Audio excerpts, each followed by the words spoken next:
If you're a leader in healthcare, a physician, a nurse, an APP, you know that leadership isn't something that happens in a quiet office. It happens in the hallway, in stolen moments between absolute crises. But what if you could turn those split-second moments into your most powerful tool?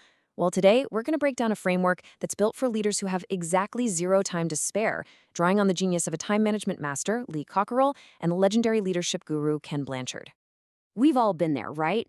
Picture it. The alarms are screaming, the vitals on the monitor are dropping fast.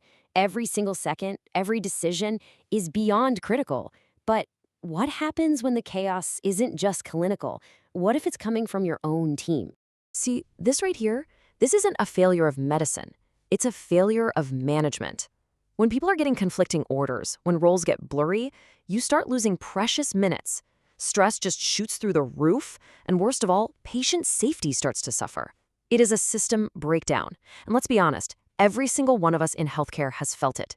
So to get a handle on this, our Culture Coalition, which is a group totally dedicated to making healthcare a better place to work, has been digging into the wisdom of two absolute legends in management. Their ideas give us a really clear path through the noise, with simple, practical tools for those of us on the front lines. And those experts are Lee Cockerell, the guy who used to run all of operations for Walt Disney World, and Ken Blanchard, who wrote the classic The 1-Minute Manager. Think of it like this. Cockerell is the systems guy. He's the master of planning and organization. He helps you plan the work. Blanchard, on the other hand, is the people guy. He's the master of communication and feedback. He helps you work the plan. You put them together, that's a complete leadership toolkit. And this quote from Blanchard, it really gets to the heart of it all. People who feel good about themselves produce good results. In the high-stress, emotionally draining world that is healthcare, making your team feel valued and confident, that is not a soft skill. It's the absolute engine for high performance. Okay, so let's start with the first half of this equation, getting proactive control. This is all about planning your work using Lee Cockerell's systematic magic to get way ahead of the chaos before your shift even really gets going. Cockerell's wisdom is so simple, but it's just profound. Great time management isn't about working faster or rushing through a to-do list. No, it's about being intentional, planning things up front so that problems just never even happen in the first place. It's about designing a shift that's smoother and safer right from the jump. So what does this actually look like in practice? Well, it comes down to 3 concrete steps. First, you clarify priorities. For your most complex patients, what are the top 3 most critical issues today? That's the 80-20 rule, right? Focus your energy where it counts.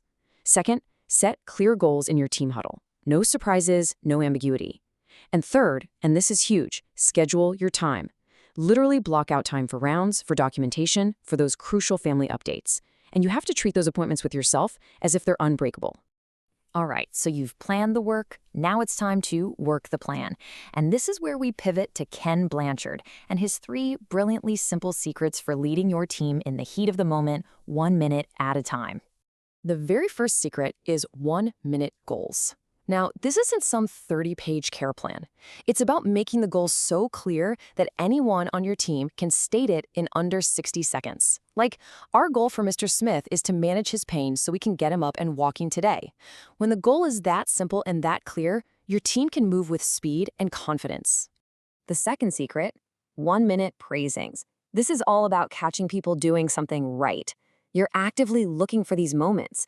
So when you see a nurse just masterfully handle a really tense conversation with a family, you don't wait. You pull them aside right then and there, and you tell them specifically what they did right and why it mattered. I'm telling you, this is the fuel that drives human performance. And the third secret is the 1-minute redirect. Look, mistakes happen. When they do, you address it fast and you do it in private. You focus only on the specific behavior, like the dosage calculation was incorrect, not you really messed up. Then, right after, you reaffirm how much you value them as part of the team and make sure they know how to get it right next time.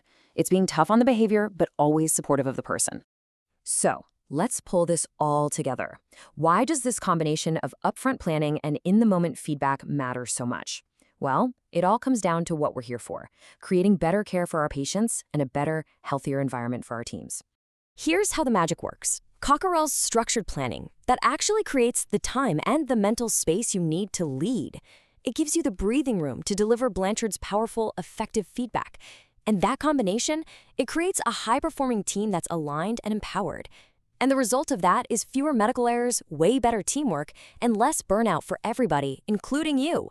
And this isn't just a nice idea. Look at the outcomes. They are tangible. When you apply these principles, patient safety goes up significantly, team morale goes up significantly, and maybe one of the most important things for keeping our healthcare system strong, leader burnout goes down.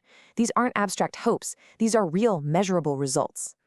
Ultimately, this whole framework isn't about adding more tasks to your already impossible day. Who needs that, right? No, it's about re-engineering how you use your time so that the minutes you invest in your people become the most powerful and productive moments of your entire shift. So I'm going to leave you with this question to carry into your next shift. Will you use 1 minute to make a goal crystal clear, to give someone specific, heartfelt praise, or to gently redirect a team member back onto the right path? What is the best minute you will invest today?